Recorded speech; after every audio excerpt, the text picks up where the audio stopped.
So I think I have the first couple things. The first one, I won't name the customer. You can click the Slack link and see it yourself, but I wanted to call this out in the meeting as well, because this is a huge deal, both in terms of ICV and revenue, but it's also a really large enterprise customer that, I'm gonna say we, but really it was Gabe, spent a lot of time talking with and answering questions and getting feedback. And a few of the key projects we've been working on this year were things they asked for that we now have, or that we are in the middle of building, such as iterations and burn up and burn down charts. They're going to need a Jira importer because they're on Jira right now, Epic swim lanes, and several other things that are on the near-term roadmap. So all the work we've done this year, in addition to all the work that y'all did before this year, led to us landing this deal. And it's not as common that we land such a big account with plan. Usually we land, our model and strategy is land with like source code management or CI, and expand into plan and expand into secure and expand into other stages. In this case, we landed with plan, which is phenomenal, impressive, super excited about it. So good work to all of you. And I'm excited to see more of these kind of deals come around. Next one, just to call out, and I was about to post that a link to the MR I'm working on, trying to figure out where all in the handbook references portfolio management. I'll drop it in there in a minute, but we're merging portfolio management and Certify into product planning. So I think y'all are aware, and you probably saw my Slack message, but our fearless portfolio management PM Keenan, he's joining the product analytics team. We're super excited for him, but we're gonna miss him. And so in light of that, we decided to merge both Certify and portfolio management together into a new group called product planning. Mark will be the PM for that. He's out this week. But I'm excited for it because we're sort of borrowing a portion of front end and back end engineering team to execute on Certify. And that was somewhat inefficient because it wasn't a true stable counterpart. And you're right, Donald, I'll never stop calling it Portify either. Anyway, so I'm excited for that change. It'll drive some focus and some consistency, which is great. Mark's gonna do an awesome job. And we will be able to pester Keenan when we need things from the product analytics team, which is a win-win all around. And then so metrics update. I think it's the first of the month. We didn't do this last week because it was the 30th. So I wanted to call it a few cool things with metrics. First is we hit our SMAO goal, which is awesome. Our goal is plan, stage SMAO, and project management GMAO happen to be the same thing because we don't have a way to like sum and dedupe yet. But we surpassed our 196,000 unique user goal, which is awesome, in Q3 before the quarter's over. It looks like we're going to maybe shoot for 215K. I did some napkin math. I need to talk to Gabe about it when he's back, so I don't sign him up for it. So we'll revisit that in a week and commit to it. But super proud of the team, excited that we hit that. And because like the work we do has this sort of lagging effect, like we don't necessarily see the impact from a Gmail perspective when we ship features. It's not like we turn on a feature and all of a sudden we get a bunch more users. It takes several months for customers to upgrade their self-managed instance or new deals to come online that we're looking for certain features that we deliver. I fully expect this number to continue to grow as fast as it has been in the last several months, which is great. The new group, product planning, artist formerly known as portfolio management, Gmail continues to grow strong. And the big one there is we hit an all-time high for Epic creation, so the actual raw event of Epic creation, which is great. And then requirements management, we're going to still track this. The product planning Gmail will likely be Epic's or the current portfolio management Gmail. But we're going to still track requirements management. It dipped a bit last month, and we're investigating why. I suspect that it's because we are also counting internal usage in it, and because the numbers are so small, it doesn't have huge adoption yet. Whatever people were doing internally, whether that was sales demoing or an internal team trying to dog food They stopped doing that as much in September. So we got to figure out what's going on, but good updates all around. Excited by the progress.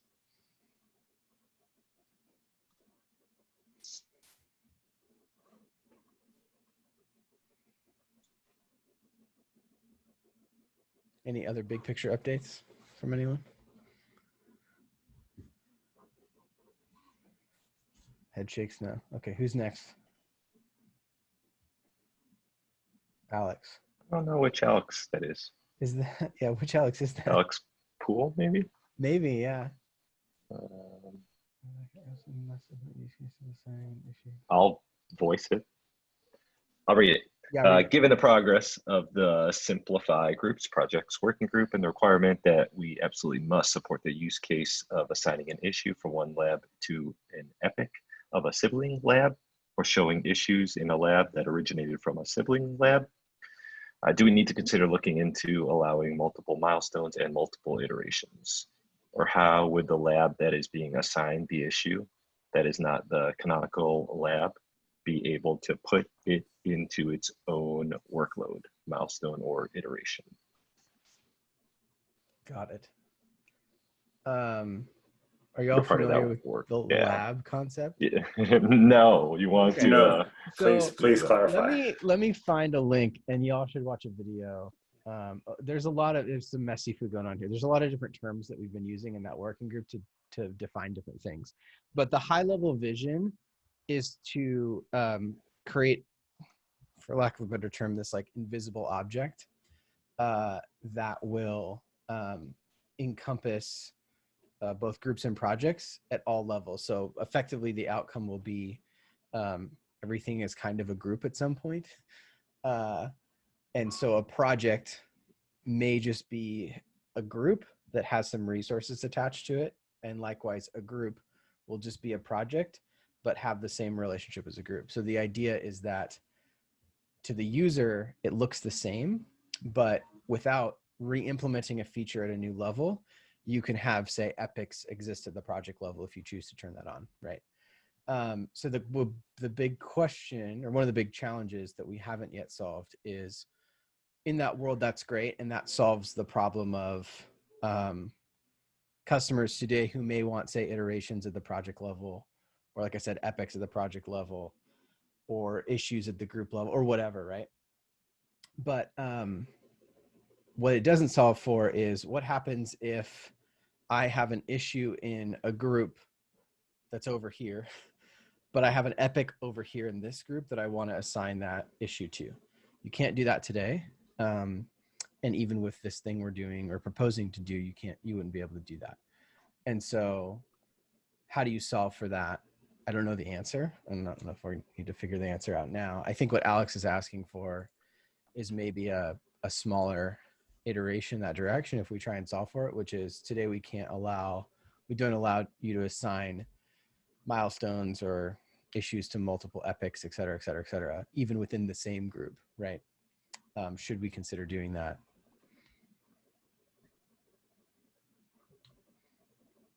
I don't know the answer, but it's something to think about. Would that help with assignment of a thing from another group?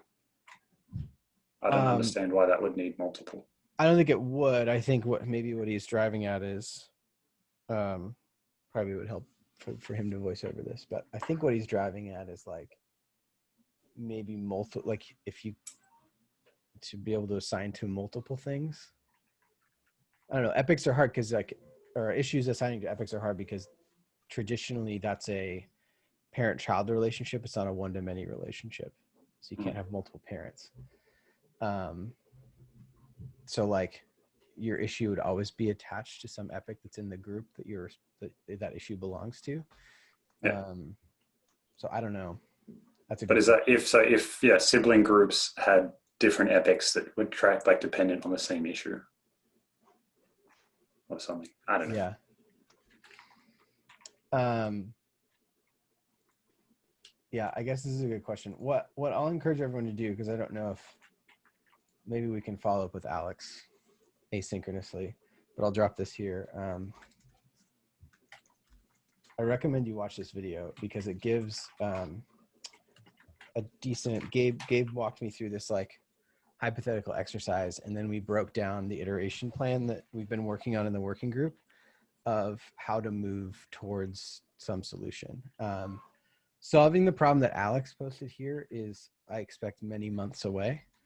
But if you watch the video, there's some more potentially near-term problems that we can solve with not a ton of work that will actually give a lot of value to customers, like the customer I talked about earlier, that naming them, that needs some enterprise level sort of organizational mapping that isn't possible today with our current groups and projects hierarchy. So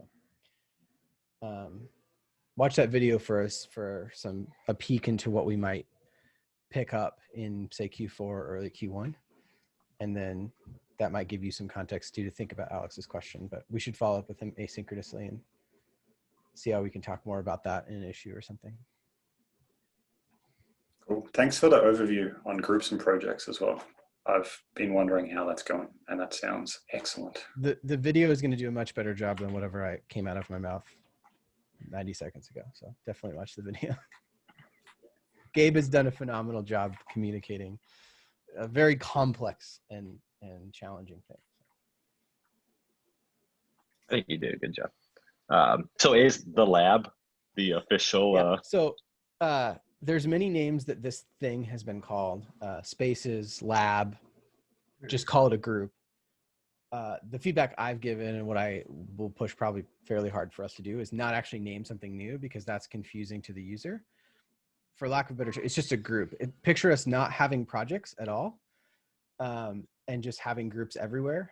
And every group can have the same stuff, repositories, issues, boards, whatever attached to it, right? And so then you have this, everything exists at every level, and then an organization, no matter how complex they want to make themselves, can create their sort of organizational chart within that context, which is going to be much better for them. So that's what I'll push for is like, let's not call it something new. Under maybe in code, and maybe there's a new object that we have to maintain sort of on the back end. But to the customer, to the user, we shouldn't introduce a new named object.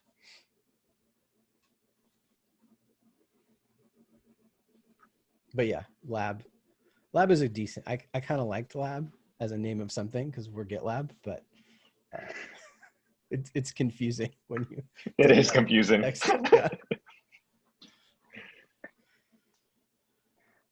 I thought it was short for label, and it was some kind of cool new slang. Got to remember, add your workflow labs. Add your workflow lab. I'm just out of school, so whenever I see lab, I actually imagine, like, picture actual labs. Oh, it's a lab, yeah. It's like the extra thing you have to go to every week. That's not just lecture. Yeah, absolutely. All right. Okay. Are we going to mark some requirements as satisfied, Julian? Is that next? Yes. All right. All right. So we have a requirements list here, and so each requirement has associated tests. So the way to satisfy a requirement is actually make that task pass or not pass. In that case, we will flash a badge failed, right? In this MR that I'm working on, I am adding the ability for users to manually mark a requirement as satisfied or not satisfied, but not failed. So for example, let's say we have a task that's associated with the brown bear. Okay, so this adjectives that I'm using are not representative of the belief I hold about these animals. But let's say we have a test that's associated with this brown bear requirement 18 and it's been satisfied, then we can manually say, okay, it's not satisfied. So that's one possibility. And we can also take happy rabbit and manually satisfy it. Yeah, so that's the crux of this change, and I'm implementing this MR. Any questions? It's great, and this is something that we definitely need, so I'm super excited for it. I probably know this or saw this, but I'm curious, what's the Is it a maintainer thing? Can only maintainers satisfy requirements? Or what's the level of permissions there? That wasn't talked about in the issue that Okay. I've read. So, but yeah. So just anyone? Developer? For now, probably? yeah, I think so, yeah. Okay, got it. Yeah, I mean, I wonder, can anyone change the description and the title of a requirement? I only tested, like, I created all these requirements, so I'm assuming that only the creator or the owner of the requirements can do that at this point. I think I can impersonate someone else, so let me try that.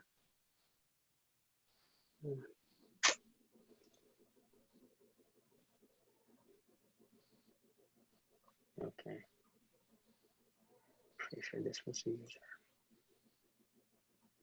Or maybe just open up the requirements page in incognito, see if you even have to be signed in. I guess you have to be signed in so they can recognize the user. Yeah. This is not the user. That user's in the instance, but not in the project, maybe. Yep.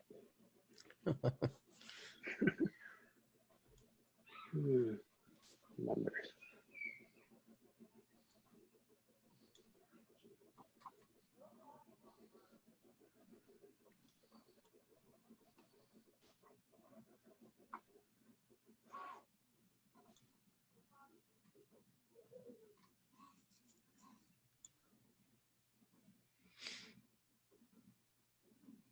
Yeah, can't. Okay, cool. Yeah. So it's the owner, it's the person, individual. It's the owner, that yeah. the requirement. Okay. Which makes sense. Yeah, so I guess question for you, when we spoke Julian earlier, but if the test comes back and marks something as satisfied and a user goes in and unchecks that satisfied, it'll take away the badge, right? So correct. Okay, so the user input overrides the build. So yeah, so internally this is how it works. So actually, why don't I just show you? So do you see this field last test report state? So that's the sole thing that determines the satisfied or not satisfied status of a requirement. So when a user manually marks it as satisfied, we create a new test report with a state passed. And then since it's manually created, we just simply say it's passed. And if the associated test is created and that's more recent than whatever user did, then that takes precedence. So yeah, it's always depends on the last test report that was created. Okay, so technically you could have a test fail, user go in there, mark it as satisfied, and then the next test run it could fail again, and whatever happens last. Exactly. Wins. That would be the sequence. Yeah, and so we don't have any kind of system notes on requirements. Are we tracking that anywhere? Do you know? Like when a user the history of that. Something. Yeah. I don't think so, but I'm sure we can implement something like like the test report history, and then depending on that, we can display when the user manually satisfied it or not. That kind of stuff. Certainly possible. Cool. Looks good though.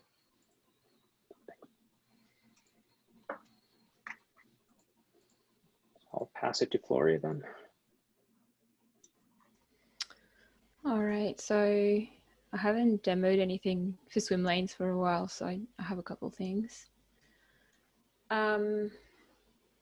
So I'm going to start with pagination because you can see it as soon as we switch to Epic.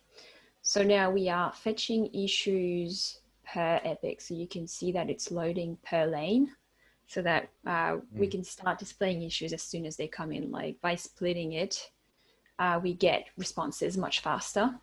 Yep. And The other thing is that the issues with no epic assign are fetched by list, and when we click the load more issues, it fetch for the lists where there is more to show, and then the button disappears once there's nothing left to load.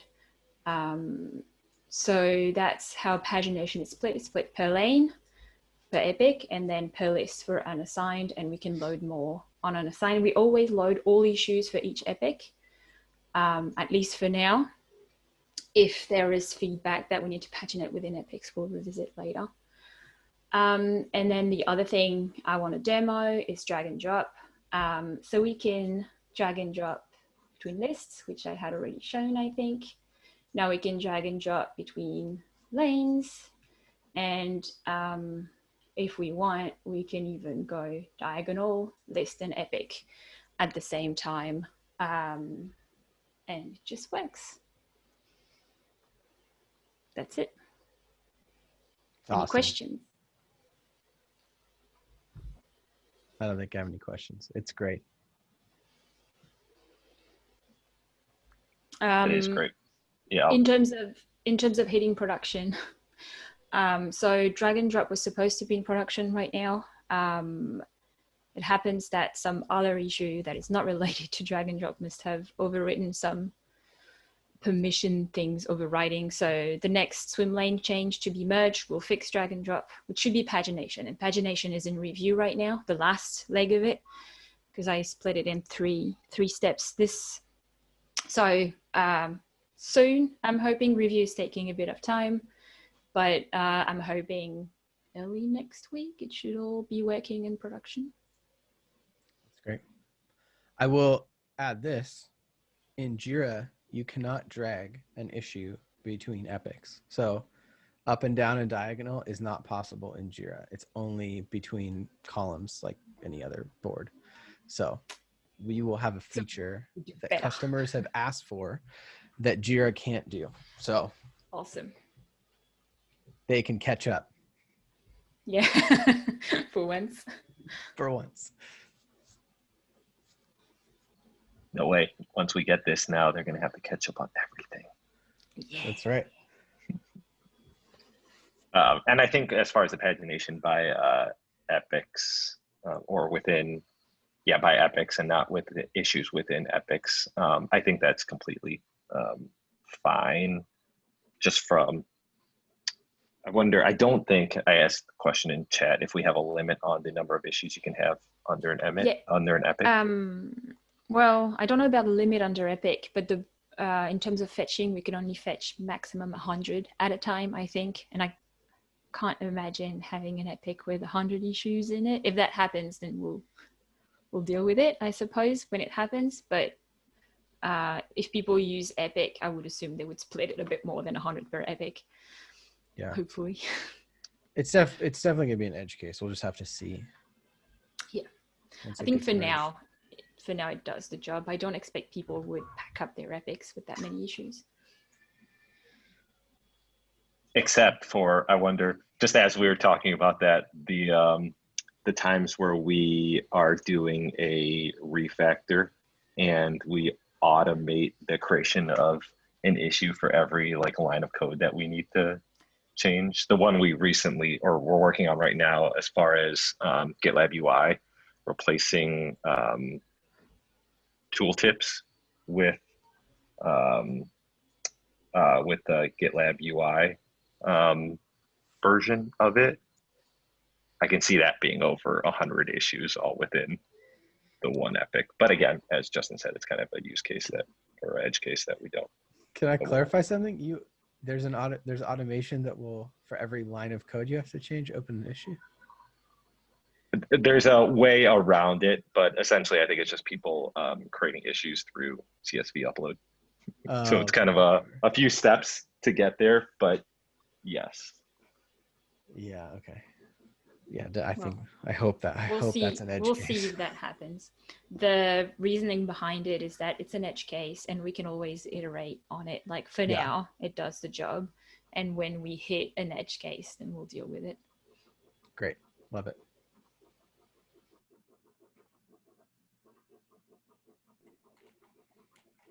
And the pagination works. That's cool. Yeah, I'm glad. That was always going to be super complicated. that was Nice work. I talked to the secure team who's already started dog fooding swim lanes in their current state, and they ran into some issues that I figure pagination will solve for them on some fairly large boards they have. They're just somewhat not performant, slow, and so they'll toggle between things, and I think this will solve that for them. So that's a great improvement. Can we turn it on for GitLab com? Justin? You know? Someone asked me about that in Slack, and I said, let's do it. And then I never saw or if we did it. Did you ask me about that?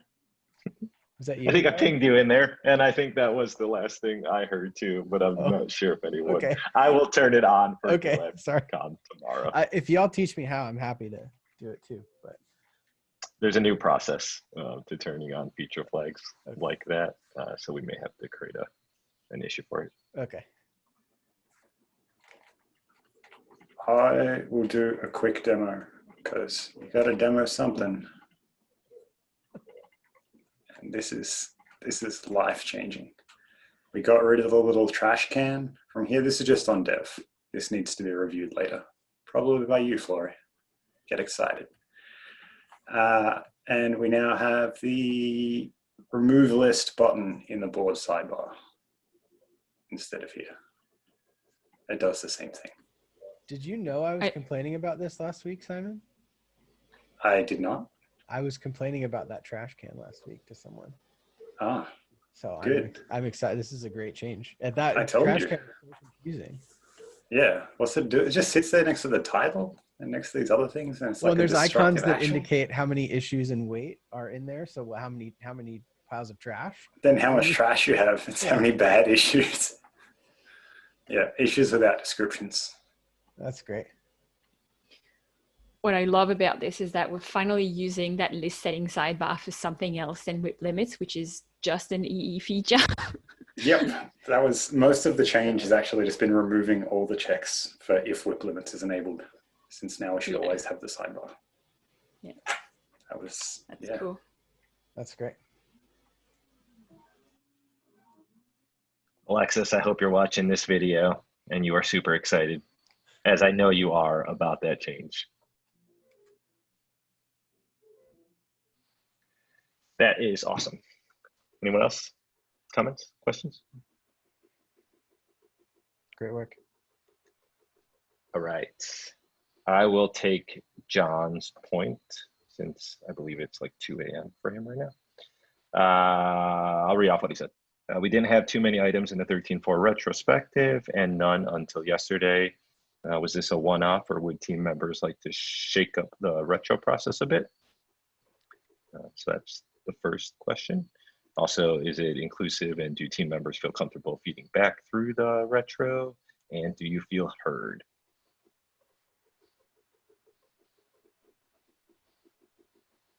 Anyone want to talk about the retro? Well, I don't mind talking about it. I don't have any issue sharing, or I think we're being heard. That's not really an issue. In my personal case, I'll just talk for myself. I didn't put anything in the retro just because I had nothing to say. If I had something to say, I'll say it. If I don't, then I don't say anything. It's just that simple. There's nothing particular that, in my opinion, needs highlighting. So I just didn't say anything. That's all. I concur.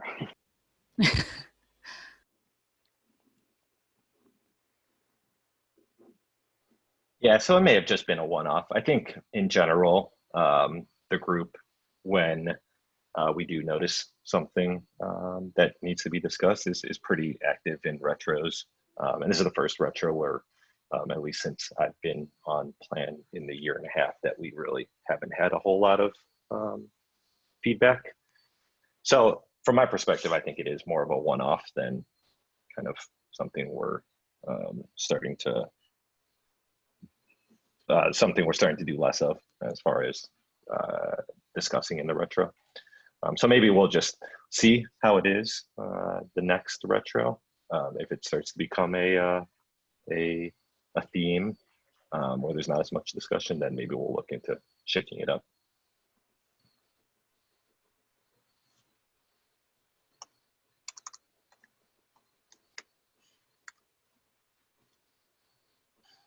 Anyone else have any other retro comments or other comments?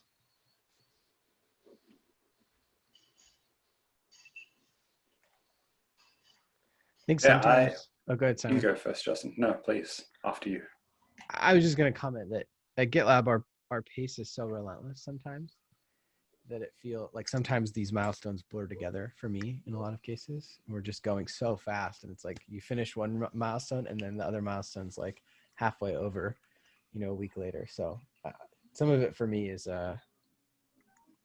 because we iterate so quickly, which is great. It's good to do that as a startup. It's hard to take the time at times to truly be retrospective and think critically about what could have gone better or what you'd like to change. That's basically exactly what I was going to say. Yeah, Great minds. but quit better. Yeah, I think when there's stuff on there, I think that it's usually like I don't have any concerns with it not being heard. It tends to be like we actually discuss stuff and follow through and try to improve stuff. So I think that aspect of it's good. It is, yeah, just finding the time and remembering when stuff happened to write it down.